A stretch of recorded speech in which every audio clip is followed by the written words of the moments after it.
Welcome back, everyone. I hope you've been enjoying the music so far. We'll be back to it soon, but first, we have a chance to sit down with the men behind the jazz. You guys want to introduce yourself for the audience real quick? Sure, yeah, I'm Jack Schraubert. I play drum set, I run the band. I'm Tyler Lustig. I'm the piano player. I'm Adam Tucker. I play bass. Solid lineup. How long have each of you guys been playing music?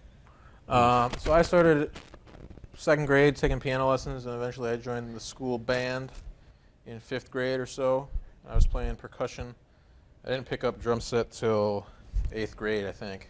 And then That was like 2 years ago. yeah, that was a Yeah. couple of years ago. Got But yeah, and the rest is in the past. Unless that was a question about how long we've been playing music for. Because No, go ahead. I met you individually. Oh, okay. yeah, no, go Nice. ahead. It's all right. Beautiful. That's great. I've been playing. I started taking piano lessons when I was in like 2nd grade or something. I actually took a break from piano lessons because my piano teacher kicked me out of the studio. Details. Yeah. Man. Details. I think I got too busy. I'm like I was in a cast of Seussical actually. And Oh, yeah, you told I me got a this little story. I got a little too busy, and she was like, "Nope, you're out of the studio." Interesting. Couldn't Sheesh. commit to Yeah. the piano So too I hard. yeah, exactly. I kind of took a break from piano, I guess, for a few years. I was actually playing trumpet in the middle school band.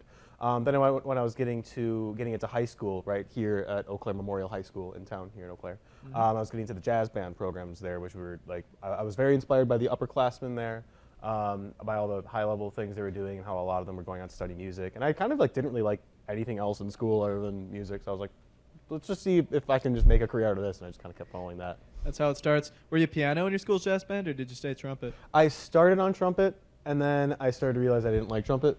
So then that's kind of when piano started coming back into the foray. Good I'm choice. only a little bit personally hurt by that as a trumpet player. Oh, that was my intention. No, everybody chooses their instrument. I kind of found that the reason is just because with trumpet there's a whole diagnostic process. You know, of like play a wrong note. It could be like you hit the wrong, use the wrong fingering, hit the wrong vowel sound. Like you weren't open enough. You weren't using the right kind of airstream. Like your tuning valve was in the wrong place. You know, piano you hit the wrong note because you hit the wrong note. That's it's just so much easier to diagnose in at least the way my brain works. Yeah, might sound like an insult. It's not. Pianos are kind of idiot-proof. Yeah. Oh yeah. You hit the note. We can try. Good Plays the childproof. note. Yeah, but you can play two at once. And Adam, don't want to skip over you. That's fine. I don't know. Kind of the same story. I probably started playing piano probably 2nd grade. Did that and then thought bass would be cooler, so I just started learning how to play bass. Did it through high school. I actually played, maybe we didn't talk about that. I played piano all through high school, though. So I did like all that stuff, and then I completely stopped. So I should probably pick my piano back up.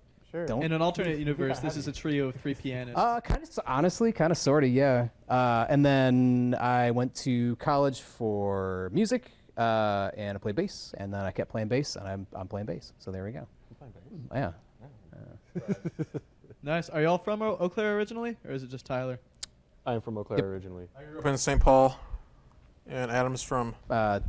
Technically, I'm from Wisconsin, but I live in. I've been in Minneapolis long enough to call myself that. But I'm from Wausau. I went to school in Oshkosh. Fair. So how did you guys meet then? So Across the I map. met Adam, or Adam met me. Yeah. How did that happen? I met you through. I played a gig with a keys player that you were doing a bunch of work with, and he introduced us. And then we did a run of how many? Was it 8 or 9? 8. We had a Christmas series. Did I meet you on the first gig? We met on the bandstand. And by bandstand, I mean a senior home lobby. Yeah, it was great. We Yeah, one was of the awesome. big things our trio does is play at a ton of nursing homes in the Twin Cities. I think we've played at 124 at this point, or something like that. It's in the 120s. But I hired Adam to play. We have a Christmas series every year, and that year, it was 2021, we had 4 days and 8 shows. So it was 2 a day, and that was nuts. But that's where I met Adam. I hired him for those. And then we Solid. kept on going. Tyler, how'd you end up in there? I went to a set at KJ's Hideaway in St. Paul. I came for the opening set, which was Blue Ox Trio, Yeah. as well as the kind of later set, which was Will Keir, He's a big Twin Cities piano player who's currently doing his he's a piano player who's currently doing his graduate degree at, was it Juilliard? Yeah, we're just talking about that. Yeah. But yeah, after the Blue Ox set, I just went up to introduce myself to Jack, and he was like, "Oh man, great! Like piano player, I always need piano players." Does he want to gig like right now? We met at a senior home. We met at a senior home. Yep. Yeah, and that's probably where I met Adam. Was at one of those senior. And home then gigs. Tyler started having us out to Eau Claire. The first time we came out, we were doing it was the Valley City Cycling, Valley Women's Cycling something. Yeah, And there's then- a private I don't want party. to get it wrong, but it was Valley Girls Cycling, I think That's it's it. called. Yep. And we were playing in the outdoors, and I had a beverage, and I took a sip of the beverage. This was in September. I took a sip, and 2 hornets flew in my mouth, and I got stung twice, and I went to the emergency room, and they stabbed me with an EpiPen. Or Tyler's mom. My mom took you to the emergency took room. me to the emergency because my head was swelling and my ears were getting hot, So you and I was like, drums "What like- the heck?" And I had to go to I went to the Mayo Clinic emergency room, and then I went to the Sacred Heart Hospital across the street because they were like, "You need to get an ambulance," and I was like, "No." Yeah, seriously. And I was like, "It's across the street. I'm not taking an ambulance." And then I went to the hospital, and I was like, so that was my first gig in Eau Claire.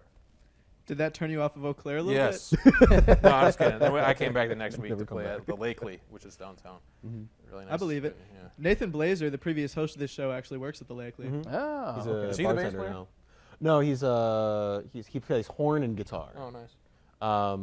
No, I don't think you've met him yet. Has he been at the? We haven't met him. Okay. No, I don't think you guys have met Okay. him yet. Yeah, he's a bartender and waiter at the Lakely. So Nice. he does good work over there. And Nice. he's also a big sound. As you can say, of course, he used to lead Sounds of the Valley. He's also like he does sound for all kinds of groups and stuff in the area. Right. He made it hard for me to pick up where he left off, Yeah, for sure. because he took all of his mics with him, right? Right. Nathan? Yeah, he's got a collection. I'm not going to ask Nathan to bring the mics back. All right, we're getting Go ahead. along Go ahead. fine. Go ahead. I'm good. We can't do this anymore. Yeah. I can do this. I can do He can. this. I got this. Anyway, have you guys tried expanding into the nursing homescape in Eau Claire, or no? We've done some, and we haven't gotten this far ever. We played Hudson a couple times. Yeah, we do Hudson. Okay. Oh, we've done Hudson. Hudson, the folks in Hudson, holy cow. Oh, it's awesome. We played there at 10 a.m. one day. It was like a Tuesday. And they turned it into a margarita, no, It's mimosa yeah. brunch. Yeah, they had a mimosa brunch, and they're just like frothing at the mouth That for was jazz awesome. after all these mimosas. It's hilarious. But the Wisconsin senior homes, they know how to do it. Yep. So next spring, I'm going to just wipe out the scene Just all across the Midwest. Mark my words. And no senior in Wisconsin will be safe. That's From- ambitious. from the It's a jazz. bold claim. That's That's- ambitious. That's a bold Well, claim. I hope worse every things- other senior in Wisconsin is frothing at the mouth for jazz. there you go. There's worse things to say on camera than that. That's fine. I'm okay. That's fine. Well, we're not going to try and push those boundaries right now. In the meantime, I did want to get a little bit into your songwriting, because I noticed that a lot of the tracks that you played in this set were original compositions. So I'm pretty sure one was Jack and one was Tyler, right? Yeah, I wrote 3 of them. Tyler wrote 2 of them, and then one of them was a Christmas tune. But you arranged it. That- I no arranged Jack's it. arrangement, It was an arrangement. Yeah. Yeah. So how do you usually go about writing an original song? Do you start with the chords? Do you start with a head? For me, What's your first step? I mean, I'm a hack of a piano player, but you sit down and you improvise. And at this point, for me, the harmony and the melody kind of come at the same time, but you kind of have to sit down and improvise, and like 98% of the stuff you come up with is just going to be garbage. And then 2% of the stuff, and hopefully you're recording like a voice memo or something, 2% of the stuff is going to be passable. And that 2% is 100% of what you actually write down. Right. So hopefully then you're a decent composer. And you just take that passable part and you plug away at it Exactly. until it's kind of good. Yeah, what do you think? Yeah, for me, it's totally dependent on. I think every composition I have a different kind of process. At the end of the day, I think most creative processes in general are about like establishing a rough shape and then etching out the details from there. Okay. You know, but when it comes to like specifically a lot of my compositions, sometimes they come from the chords first, sometimes they come from the melody first. Kind of basically like Jack mentioned, like it kind of just depends. It comes from a place of experimenting at the piano and seeing what comes out. One of the tunes we played tonight was called 1039, one of my compositions. This one that one's kind of based on this weird little, like, I do not have schizophrenia or trying to make light of schizophrenia, but it's like this weird little thing that just keeps happening in my life where I feel like when I look at a clock, more often than not, it's 10:39. It's 10:39. Do it Yeah, right, do it right. exactly. So like, What time is it? Hopefully not I think- 10:39. I think my head would explode if that happened. So one day it happened, and I was like, okay, my God, what is happening? So I just sat down and just kind of wrote what came out, and like the lead sheet for 10:39 came out. And when I finished writing that, and I looked at the clock, it was 11:39. So this kind of, there's definitely some kind of like cursed vibes around that tune, but it's about this weird stuff that's going on in my head. I kind of hope you didn't bring that curse into the studio. Well, I we'll mean, see. I'm not usually in here when it would be 10:39, but I'll keep an eye out, I guess. We'll see. I guess you'll just have to wait for October 39th. Or no, yeah. Yeah, no, you're good. October 39th. That rules. Whenever that 10:39 comes. a.m. Now you're speaking my language. So you were the one who did the arrangement of God the rest Christmas you. tune, right? Yeah. Yeah.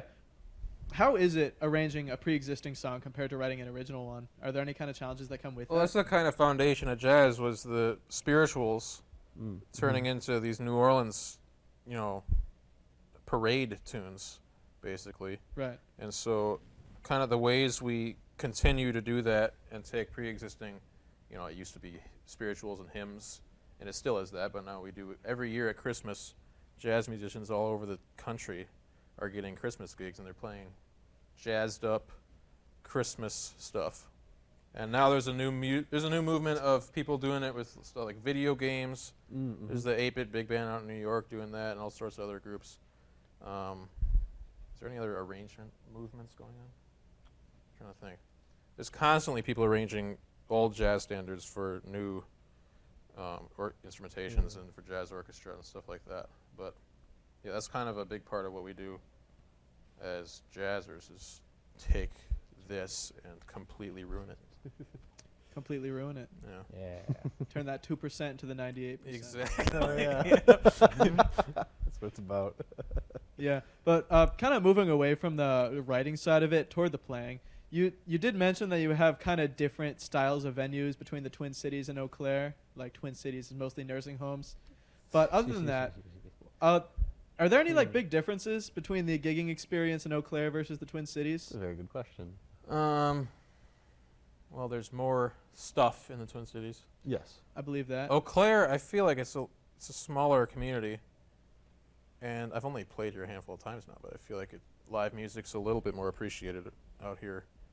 It's hard to generalize like that, but I still Yeah. appreciate that generalization. yeah, I would generalize that. Yeah. It feels like the college campus is more integrated with the town, which Minneapolis is a little bit like it's kind of in an area of its own, but it doesn't feel like it's as part of the city as Eau Claire does. So I'm sure that leads to a little bit more intermingling of like students and venues. Yeah, I would guess. There's student groups that play out and about. A lot of them like make their way over to the cities. Maybe you guys have heard of like Blue Summit. Like Hannah Harder is a saxophonist who frequently plays with Blue Ox Trio. She also is in this other group, Blue Summit, which is made up of UW Eau Claire students.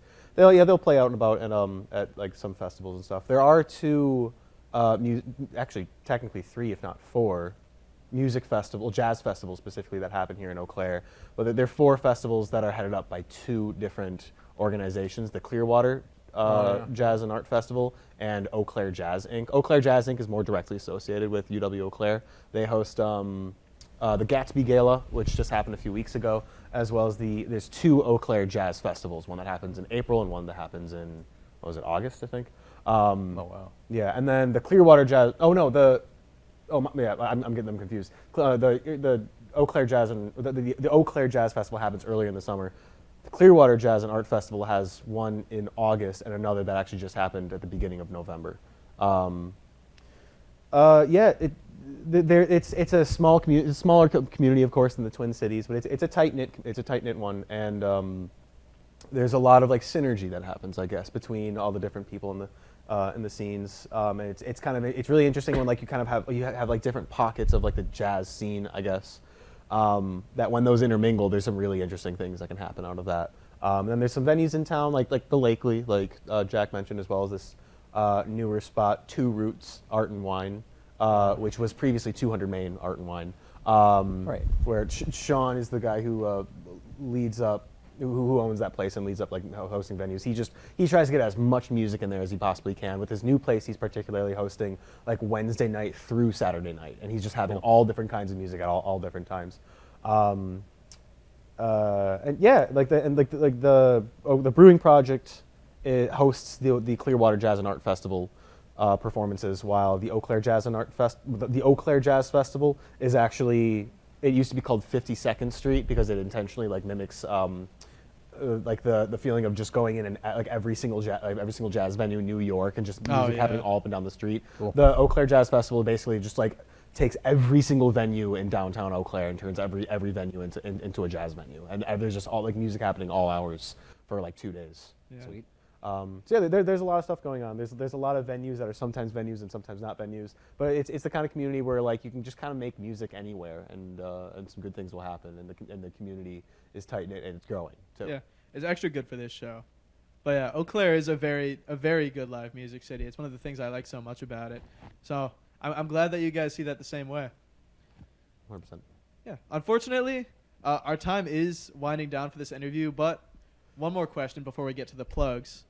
Why Blue Ox for the jazz trio? Is it related to Paul Bunyan at all, or no? So Good question. Yeah. it's a marketing scheme. Okay. I wanted like a localized name that people would see and be like, oh, yeah, the Blue Ox Jazz Trio, you know? And it worked because the first gig we got called for was the Paul Bunyan Festival. Oh, that's awesome. I kid had you no not. idea. You had that brand recognition. Yeah. It's just like a local flair thing. Okay. It's kind of a meme at this point, but That's Yeah. great. I mean, you come out of Minnesota. What else is there to name your jazz combo after? That was rhetorical. That was set up- I'm glad that you immediately put some thought into it. But that set was a up for a rhetorical joke. question. The answer is just Paul Bunyan Okay. and the Blue Ox. You get those two. I actually have, when I was 6, I was at the Blue Ox and I peeled a piece of paint off of it. Do you And have it to this day? I don't have it anymore. You should like tape that to your drum set. As a souvenir. Yeah. But with that, this marks my favorite part of the interview, which is you guys get to plug anything and everything. Social media, upcoming performances, upcoming projects. The floor is yours. We all are playing in a group this Saturday at right KJ's Hideaway with trumpeter from the cities, Ella Grace. It's her Xmas Xtet, right? Is that what she's calling it? I think there's 6 people in it though, but whatever. Oh yeah. Well, X Whatever. is just cool, you know. That's true. X is 10, but that's Yes. what I said in the group Yeah. chat, but she didn't want to listen. Yeah. But yeah, we're all 3 of us are in that group. It's a sextet, and we'll be playing at KJ's Hideaway.